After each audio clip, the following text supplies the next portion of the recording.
All What right. if the Luna was really the friendships we made along the way? All right. So it's kind of cold. You're smothered beneath layers of blankets, and at the same time, everything both hurts and is numb. There's a terrible sense that you know death is coming for you.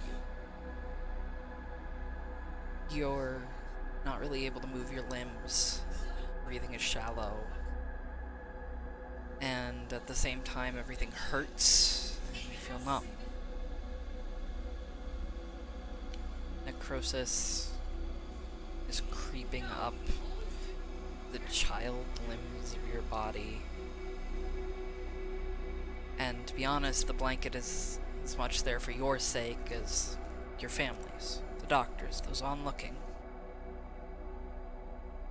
You are the last remaining child, 6. The oldest, technically. But eventually, the same disease that killed your brothers and sisters came for you too. It always started off small, hairs missing, odd bald patches appearing on the hairs of your legs, on your arms. Then your fingernails start falling out. Then your skin turns pale, then sickly green, then black. As your body, seemingly with no cause, begins to die.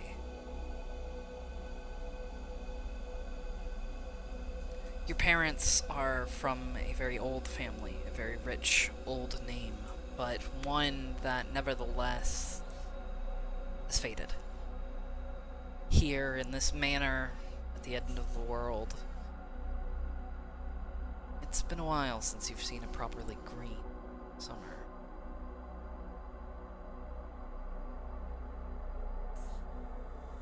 The Metcalfs are dying, and so are you.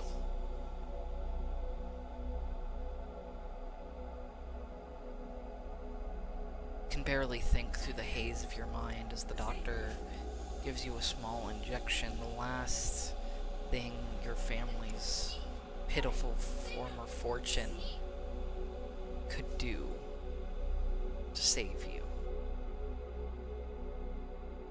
And you close your eyes to drift into a realm of dream. Purple grass, odd, strange stalks, kind of like mushrooms, um, sit from where you're curled up in a ball on the grass. And Amber, I would like you to describe your character. Uh, there is a. Do you mean? What you would be like in a dream form, your human self. Oh, okay, that makes a lot more sense. Sorry, I should have specified. Sorry.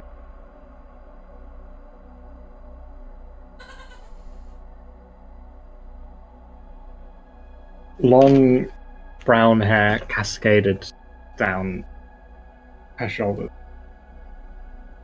Blue eyes surrounded by bags, thick and dark, almost surrounding the bottom of her eyes, make her look sunken and hollow. The meat of her face long since dissipated. Her cheekbones seem true. Her cheekbones seen clearly, and her small form trembled.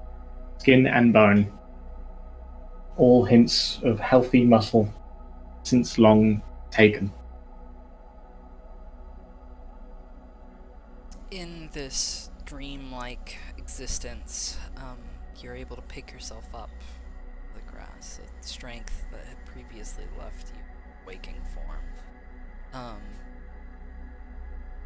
The whole world around you seems coated in a thin purple tinge.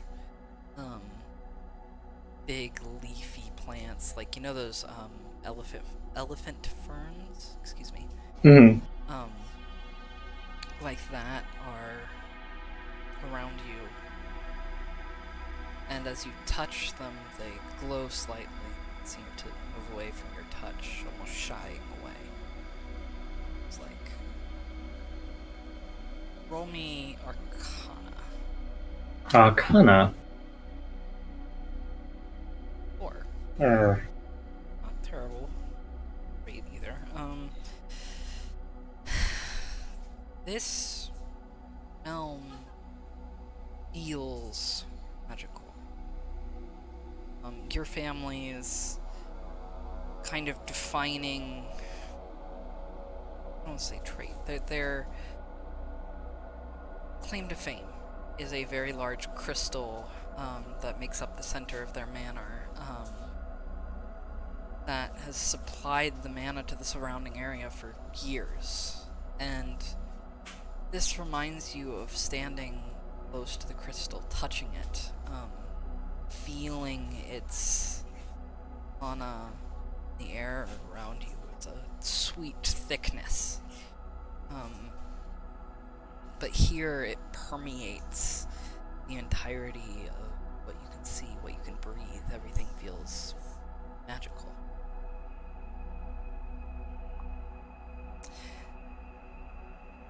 As you wander across a small stream, big enough for a boat to pass through, where wading would be ill-advised given the depth, but you could make it, in theory. As you observe the place, the corner of your vision passes a lantern hanging in front of a small rowboat. An older woman with kind of black, plastic-looking hair, messy, disheveled. What was a bun with a very nicely braided piece of hair kind of looping around it. It's fallen. It seems like she either hasn't the energy or hasn't the care to make it right again. Hello, little girl. The voice probably startles you a little bit. hello? Sorry, I don't mean to startle. This is simply not the realm you should be, is it not? Unless you're here to die, but you're so young. I don't believe I have a choice in the matter. She kind of thinks for a moment, setting her oar against a rock on the bay, kind of letting herself be paused in water as she speaks to you. Well, I suppose not. But you could. I No one beg your... is powerless in this world.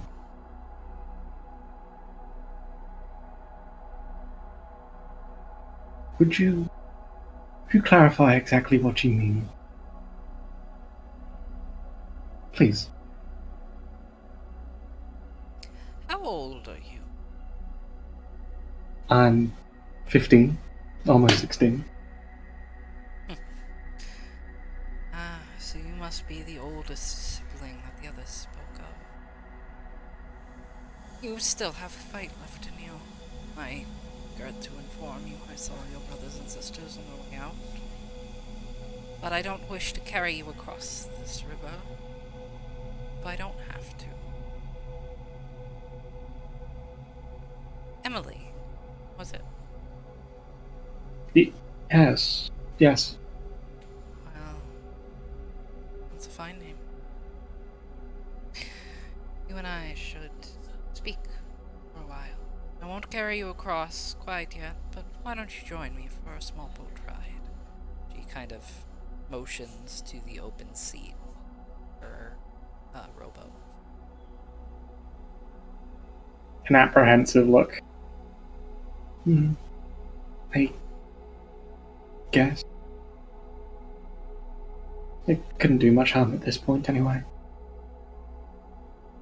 She kind of gives you a half sad, soft smile as you kind of crawl into her boat, sitting down.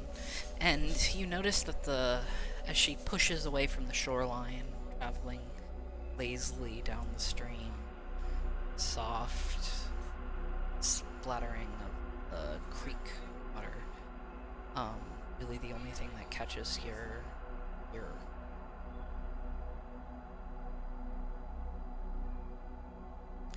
This is an ancient, one not many return from, get here to stay, such as myself.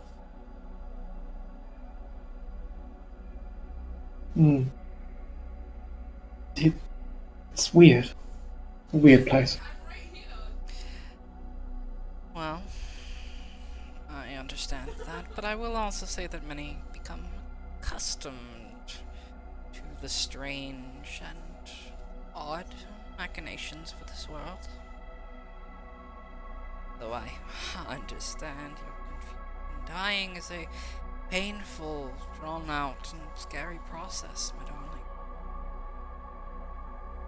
She kind Yes. of reaches a gnarled, kind of bony hand out and gently pets your head. The look of confusion on my face just deepens.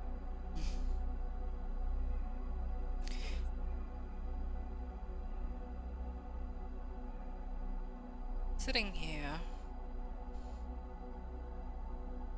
looking into the water, many see their memories. The last things they remember of their life, or they pass to the other side of this river. Tell me, Lily, what do you see?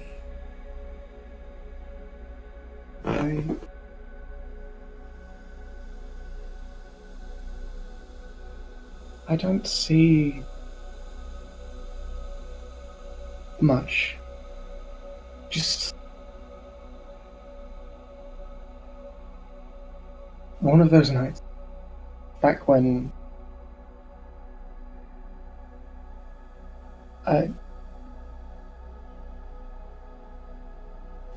back when the others were still around, and it must sound dreadfully boring, but it was all of us just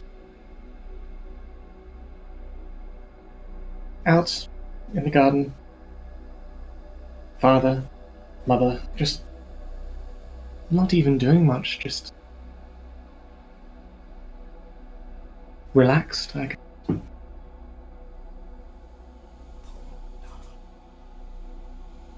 She pets your hair, and as you kind of glance out into the water, you see the reflection of the memory that you so fondly recalled.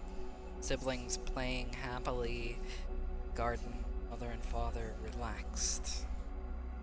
You sitting, playing. It was your dream to stay like that forever, but it wasn't to be. Your brothers and sisters have very fond memories of you, darling. I'm glad. Tell me, did they,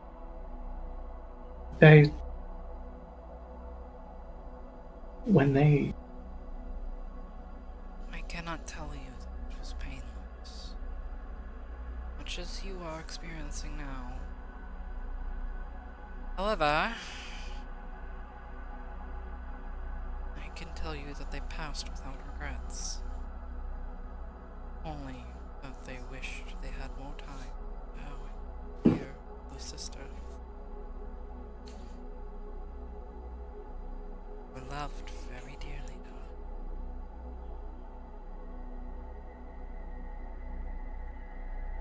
darling. that is good to know. There's kind of a silence for a little bit as she continues gently rowing down seemingly infinite river. No, you're not the only one who's had a bad lot in life. And like your siblings, there are many who will die to the necrosis, the lack of magic before, well, there will always be people sacrificed. Is that what this is then? Simply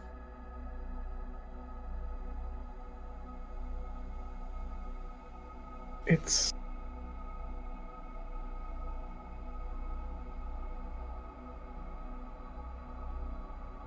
The end of the world loses magic tools. Over time, having traveled across the map, it's, how does one say, it simply ceases to be, becomes used. Though to the far east, where the continents are still fresh, magic reigns supreme.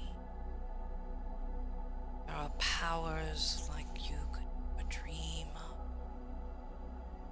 Hopes for better futures, hopes for new lands. And with the proper encouragement, potentially a home, a hope, life, and siblings.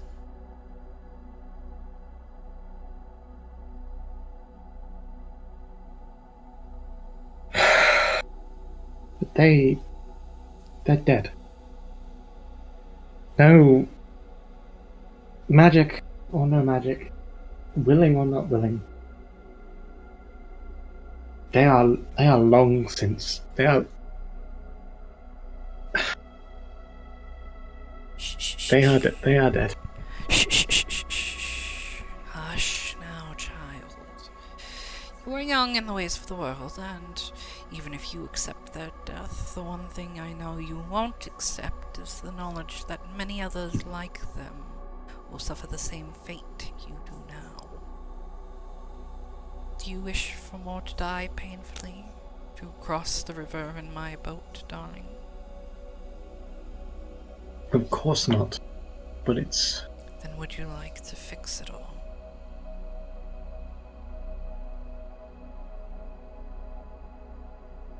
I am offering you a power. Something the world has not seen since my time walking on it. I will teach you, and you will return to the world of the living. If you agree to my terms.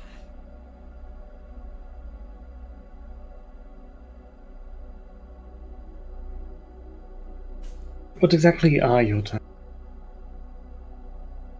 I'm tired darling. I wish to retire as the boatman of the afterlife for souls such as yourself and your siblings. Find cure. Find the source of produced magicals. Replicate it and save everyone. You will be deemed a hero. What? Your family's name will once again go down in history. This time by your terms, not of monetary value, not of things others wish of you. The But name does not matter, but I'll agree to your terms. Not for a name, not for recognition or fame, but just I'll do it. there's a toothless smile that creeps across her face. Not malicious in nature, but certainly unnerving. Good child. You feel her hair, or her hand uncomfortably flit through your hair again. Come. Let us talk. And as she speaks, ahead of her, down the river, you see, in what had been a seemingly endlessly repeating river, fog obscuring the far reaches of it, you see a rock and a very makeshift dock. Comes towards you. It is quick to dock. She wraps a rope around her small rowboat, takes the lantern off of the front, and walks into a small, very rickety shack. Child, are you aware what sigils are?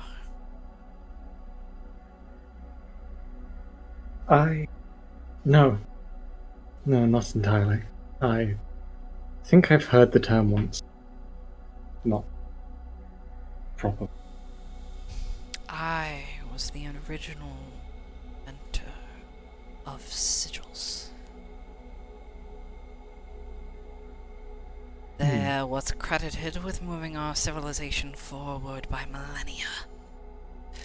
Here we have fire, water, air. We're able to heat moving metal cars, move them without legs.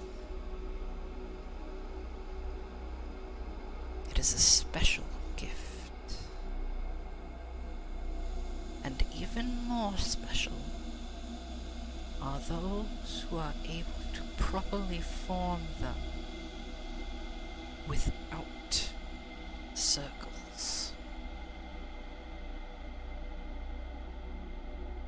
I cannot teach you the circleless magic, especially not if you know them you do not know the circles on your own, but I can teach you the circles. And eventually you will find the truth within the truth. And, my darling, you will be the most powerful alchemist since I was alive.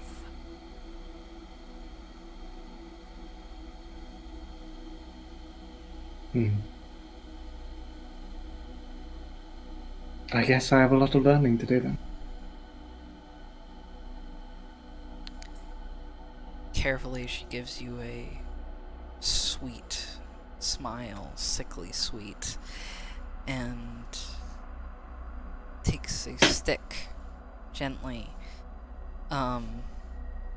etching in the purple tinted soil of the shack. Circles upon circles upon circles, helping you memorize each and every way that she could possibly line them out.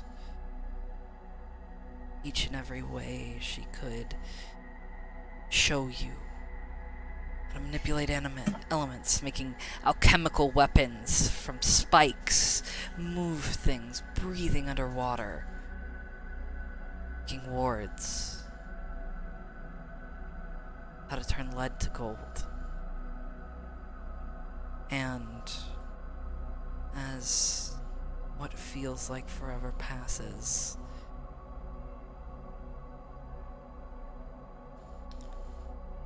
she tells you of a magic item that lies beyond the fabric of the eastern border, a myth she sought her whole life chasing,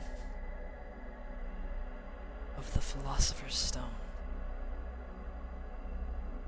of limitless power to these alchemical reactions, of everything that could be.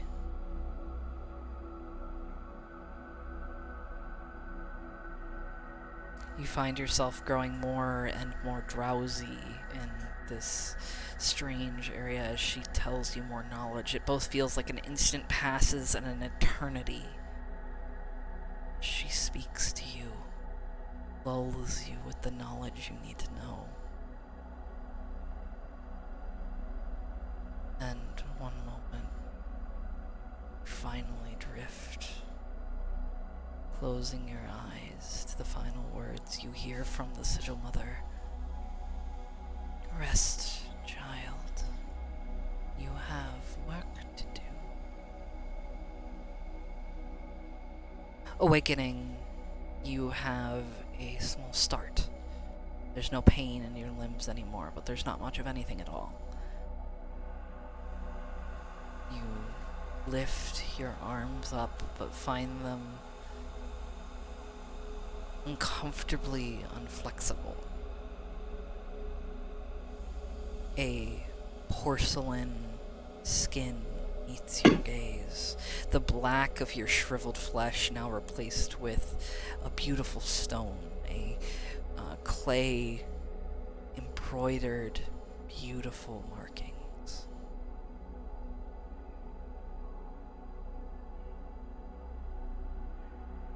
A panic look just flipped across her face.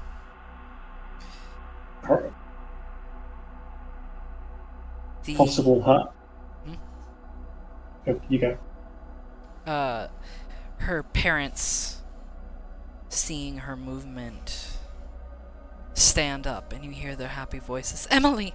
Emily, you're awake! Oh my good lord, we thought we... Emily! And your mother is rushed to your bedside, arms gently laid on the side of the bed. Are you alright, darling? Just staring at my hands. I just... What happened? We saved your life. The doctors couldn't save your body, but your soul, you're alive. I had this doll made as soon as possible. Your father had it as an old backup for... Well, I'm not really sure, but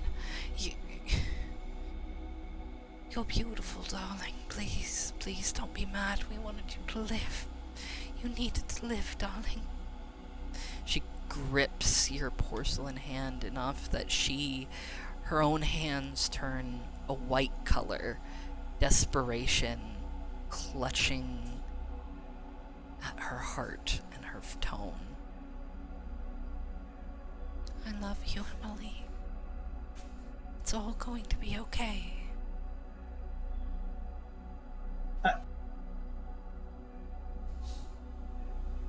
I love you too. I need... With a bit of frustration, her free hand just kneads up a bit. I just need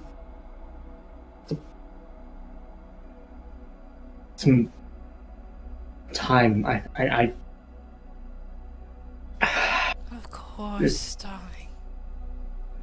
Of course. She kind of moves herself up to sit on the bed next to you, pulling your porcelain head into her chest. Gently stroking your hair, but the only way you can really feel it is by sensing the motions. There's no touch associated with any of it.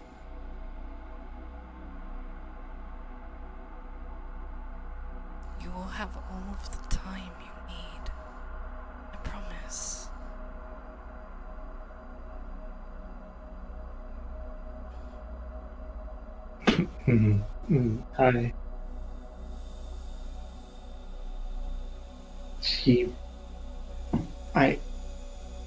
If possible, a smile, not a smile, a frown would have come across her face, but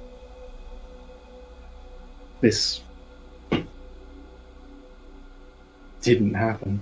And so, still with the same expression, she just continues to stare at her one hand.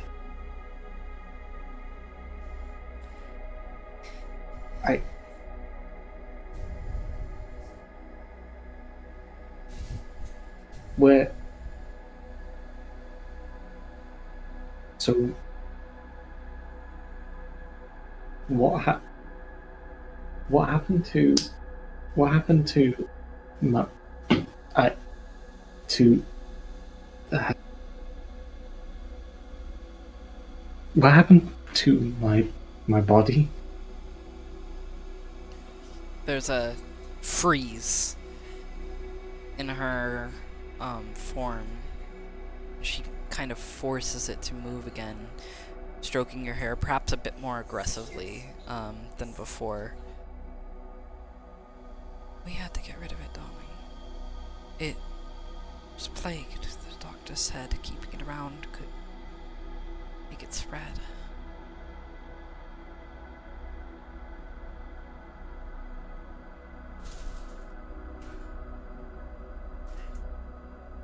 But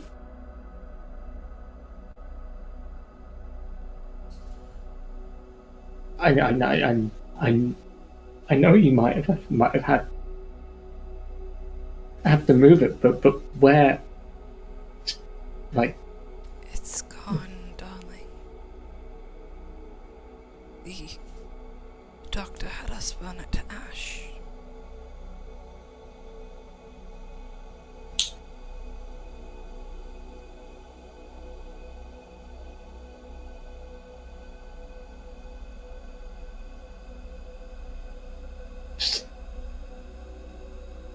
There's a moment of hesitation and that silence that hangs afterwards, where your mother kind of stands up, looking a bit shaken herself.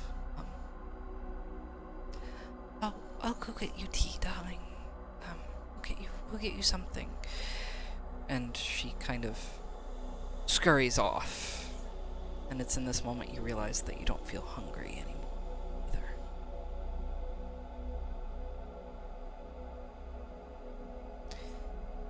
Tell me how Emily gets used to this new body in the coming days, months, years. At first, it's a lot of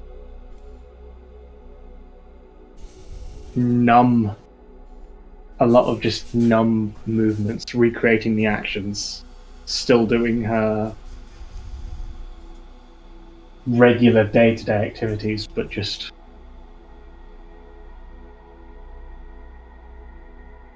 getting a feel for the body while also just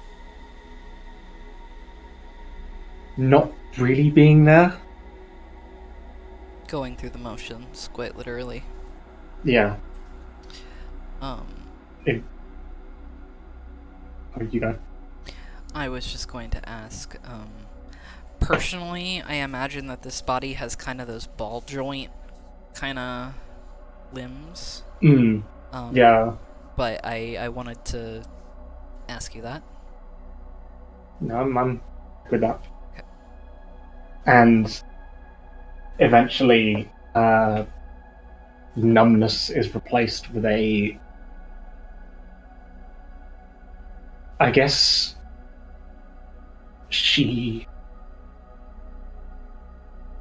that numb grief is replaced by a determined anger at the situation, at everything. And at this point, she's just throwing herself into her, for example, her fencing practice or other such activities, just to keep down that frustration and that cacophony of emotion that's carrying through her. The thing that strikes you the most as you realize your anger is bubbling up inside of you, laying in that bed, sleepless as always, dreamless as always, just closing your eyes and powering off in a way. You suddenly remember the Sigil Mother's words.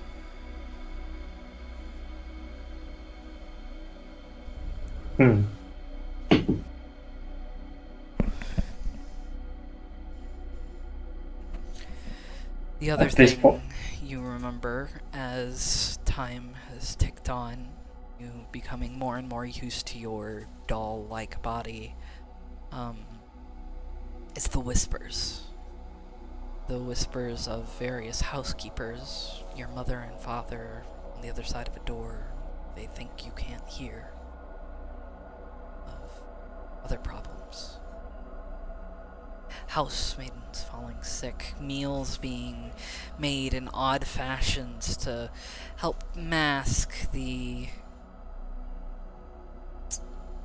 how do you say... the famines plague the corners of their land. Money problems, things just piling up more and more, people leaving the town, people dying in similar manners. Suddenly housekeepers that were beloved by your family for years have just died suddenly, seemingly of no cause, at least to your knowledge. But there's a part of you that knows what it is. A nurse, you notice, tending to you one day, is missing a fingernail.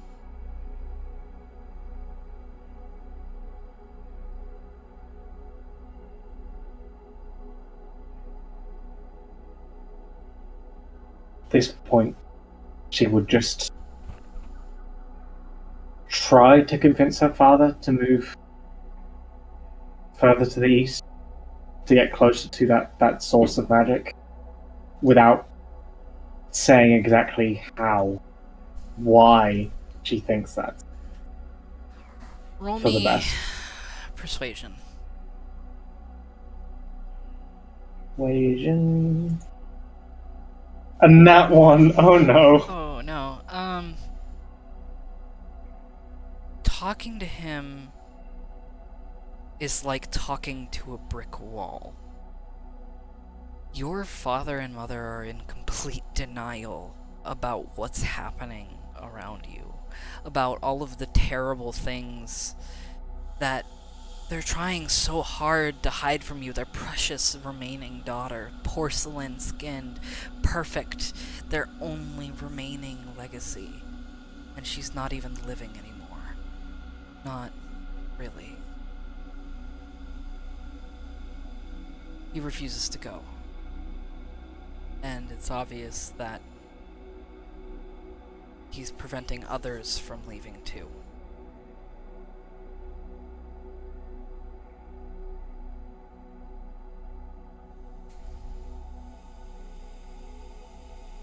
I start to plan to move on my own way, to move east on my own, so that I may leave before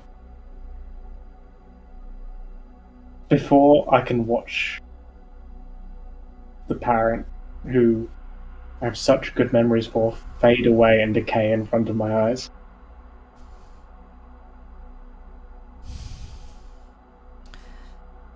As you prepare yourself in secret, your personal handmaiden, a a white-haired, red-skinned, oh, she's a tiefling.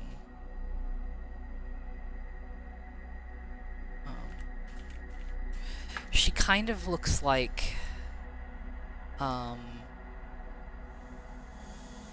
you know Justice from Helltaker? No, Okay, hold on. sorry. You're good. I wasn't expecting you to. I just wanted to see, trying to find a good fucking picture. Okay, there we go. You're a personal handmaiden. Her name is,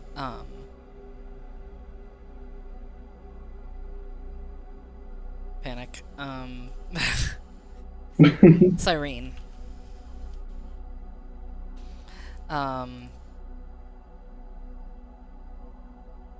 Is helping you in a way, for sure. She is in your corner, very obviously passing small trinkets towards you that hold magical energy, passing small bits of gold from the family's remaining fortune. Anything to help you prepare. She knows she can't leave, and it would cause too much suspicion if she left with you, but if it's between you and her, she'd rather you...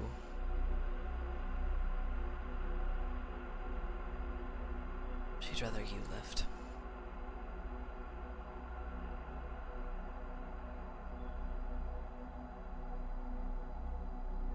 Despite, I guess in the end, she'd try one last time to try and convince her to come along, to try and save her, to convince them they both can go. But getting ready. Oh, sorry, go ahead. But getting ready to go if needed.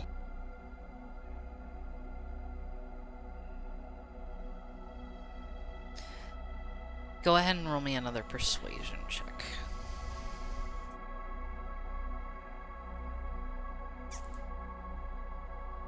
There's a hesitance in her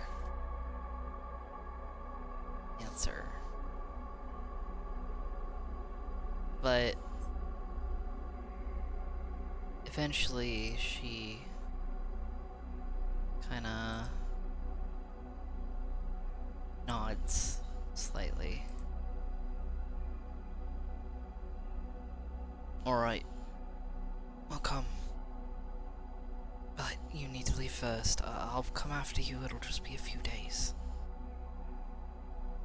I need to make sure to cover your tracks. Promise me.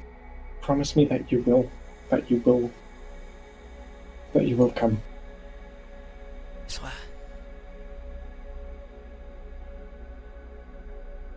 Thank you. The day comes and you leave. It's been quite a while. Or almost at all since you've managed to leave. Managed to be let outside of your family's estate. They've kept you very closely under lock and key, but one way or another, Cyrene manages to sneak you out. Gently cover your tracks. You head to the next town over, the place you agreed with Cyrene to meet, and it's a bit odd in a way. Being so far outside of this whole area is not what you are used to. You are not used to being outside of your walls, especially since, I mean, the last time really out there you were a kid. It's been over a year since you've transformed at this point. Hmm. And it's a lot.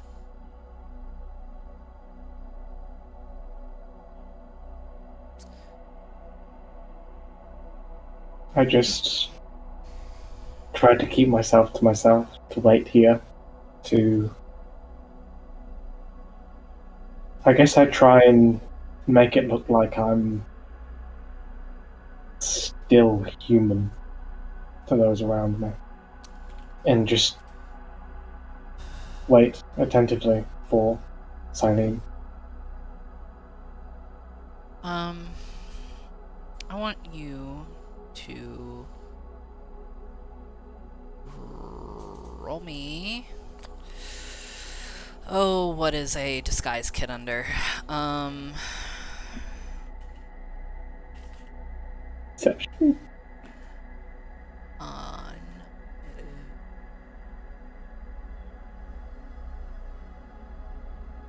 It's either dexterity or charisma, and I cannot remember, and this is not really being helpful. It's charisma, it falls under deception. Thank you. Yes, roll that then, Sweats. 13. Thankfully not the 3. Yeah, it's not the most convincing disguise in the world, but enough foundation and skin-colored makeup does wonders on porcelain. It collects dirt like crazy, but in this town, everyone's kind of dirt-covered. A week has passed, and you overhear the news.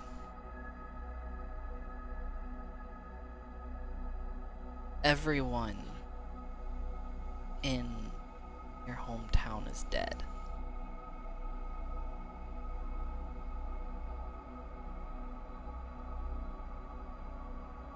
Ah, A plague, I reckon. You hear one drunken man kind of slurring his words as he drinks beer outside of a fairly standard-looking tavern.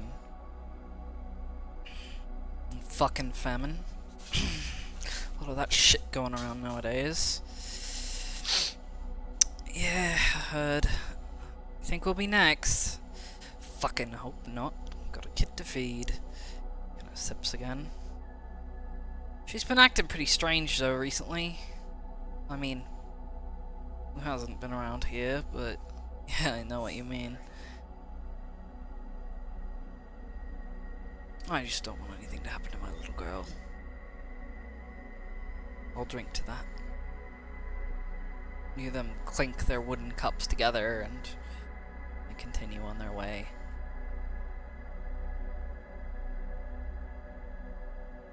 I will go back to the house to try and, I guess, see if Silene is still there, see if the rumors are true. But first I leave a note on somewhere. There's a statue with a dilapidated fountain in the middle of town, if you would like to leave one there. I just leave a note. All it says is, there is a cure east, far east here.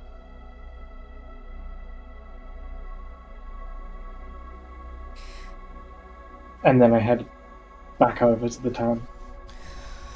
Roll me a Constitution saving throw. Oof.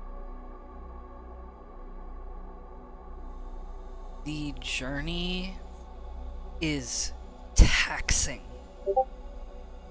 Every step you take feels like you're walking through molasses, but you manage to trudge through, if only barely.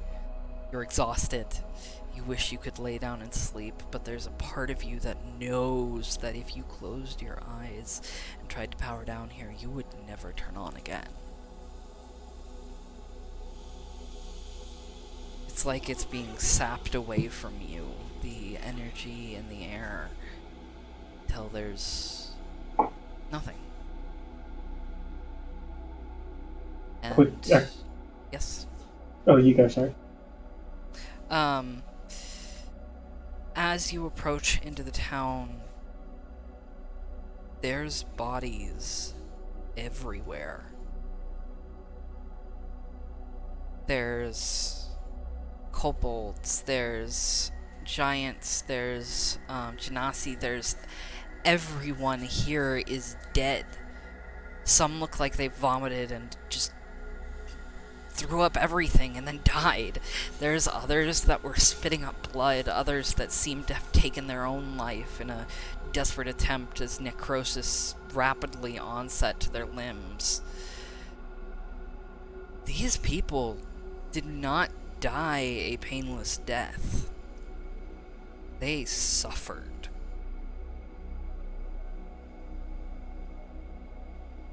Roll me a search check. A search. Or, sorry, investigation. Or Yeah, perception. that's Either one.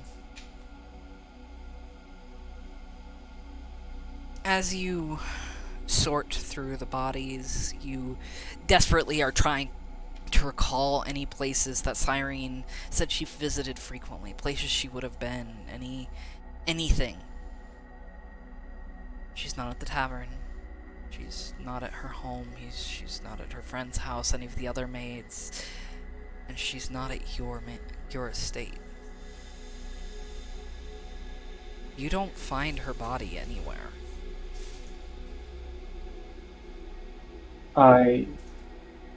That's a relief, at least. Knowing that I won't find her here, then if that would be fruitless to look further. I simply head back east, go as far east as I can until I find the area that Death was talking about.